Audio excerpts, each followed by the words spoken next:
کہ فرشتے اللہ تبارک و تعالیٰ کی عبادت کر رہے ہیں، لیکن فرشتے جو عبادت کر رہے ہیں اس عبادت کی نوعیت بالکل مختلف ہے، اور اللہ تبارک و تعالیٰ نے انسان کو پیدا فرمانے کے بعد انسان کے ذمے میں جو عبادت لگائی اس کی نوعیت بھی مختلف ہے۔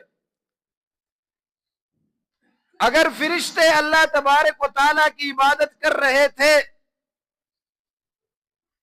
فرشتوں کا مزاج یہ ہے کہ اس کے خلاف جانے کا ان کے اندر امکان ہی نہیں ہے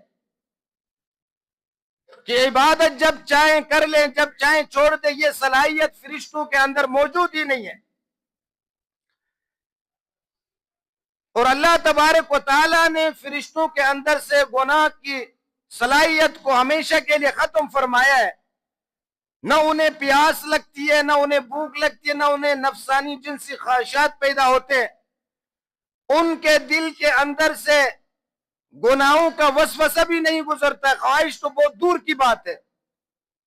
اس لیے اللہ تبارک و تعالیٰ نے ان کی عبادات پر اجر و ثواب نہیں رکھا،